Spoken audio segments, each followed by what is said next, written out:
The coronavirus pandemic has pushed many struggling companies over the edge and into bankruptcy. Here are the companies facing bankruptcy amidst the COVID-19 pandemic. Stay-at-home orders force many non-essential businesses to close and weaken demand for all types of goods and services overnight. During the past 8 weeks, 36.5 million people have filed for jobless benefits. The slowdown has hit some industries harder than others.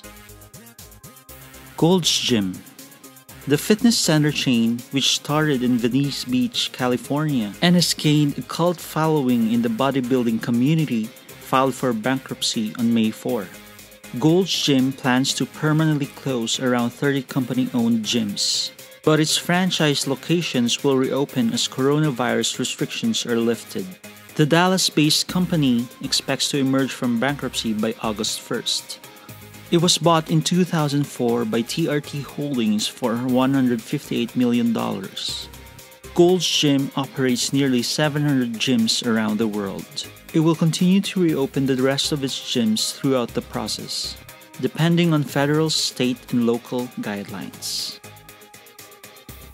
Intelsat, the satellite operator, announced Wednesday that it filed for bankruptcy protection. The company reported almost $15 billion in debt at the end of 2019, according to an SEC filing, and previously signaled trouble when it skipped a $125 million interest payment in April. Intelsat, which provides satellite services to customers in the media and government sectors, said it saw significant reductions in demand because of the pandemic. The company secured $1 billion in debtor-in-possession financing, which will help provide liquidity during the restructuring process. Intelsat reported revenue of $2.1 billion at the end of 2019.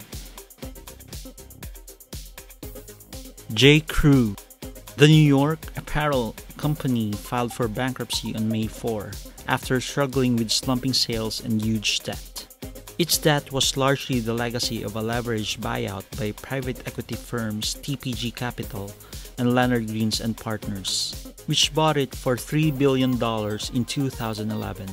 J.Crew had hoped to ease some of its debt burden by taking its more successful Madewell brand public this spring. But the initial public offering was nixed in March as coronavirus slowed down the economy and sparked a huge market sell-off. The retailer had roughly $2.5 billion in annual sales, according to Moody's. But with all its locations forced to close temporarily to halt the spread of COVID-19, sales slowed down to a trickle. As part of the bankruptcy proceedings, J.Crew's lenders will convert around $1.65 billion of its debt into equity. The retailer also secured $400 million in financing from current lenders in order to stay in operation during its restructuring. True Religion Apparel, the designer jeans company, once at the pinnacle of pop culture and donned by celebrities in music and film, filed for bankruptcy in April for the second time in 3 years. While the brand was already navigating a descent into the uncool as denim gave way to athleisure, government-ordered shutdowns of brick-and-mortar stores due to the coronavirus pandemic sent the company into bankruptcy territory once again. True Religion was taken private when it was bought by investment management firm Towerbrook Capital Partners in 2013 through a transaction valued at $824 million. Virgin Australia, Australia's second biggest airline, announced on April 21 that it is undergoing third-party-led restructuring that could potentially lead to a sale. The pandemic has crippled the travel industry as airlines seek government aid to stay afloat. Virgin Australia was rejected for a $1.4 billion Australian dollar government loan before entering to the Australian equivalent of Chapter 11 bankruptcy proceedings. The company currently has debt of $5 billion Australian dollars, and more than 10 parties have expressed interest in restructuring the company. Sir Richard Branson, founder of Virgin Group, a major shareholder of Virgin Australia, said in a tweet that his company would work to make Virgin Australia healthy again. Virgin Australia has a share of around one-third of Australia's domestic airline market. If the company ceased operations, its rival, Qantas Airways, would have a virtual monopoly. The company employs 10,000 people directly and 6,000 people indirectly. Dean and DeLuca. The luxury grocer, which in its heyday sold $225 tins of imperial caviar and $135 nut sampler, was already dangling by a thread heading into 2020 as it shuttered its founding flagship store in Soho, New York in October. Its April filing, which cited the coronavirus pandemic as a final straw, listed only one employee and $500 million in liabilities against $50 million in assets. However, it still hopes to reopen Dean and DeLuca locations in New York in the near future. Flybe.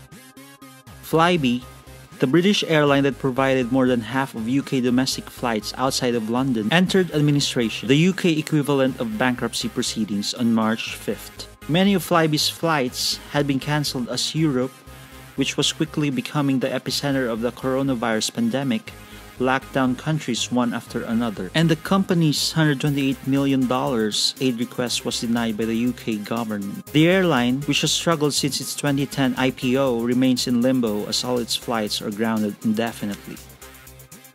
Food First Global Restaurants. Food First Global Restaurants, which owns Bravo Fresh Italian and Brio Italian Mediterranean, filed for bankruptcy in April. The company was forced to close 71 of its 92 restaurants temporarily during the coronavirus outbreak.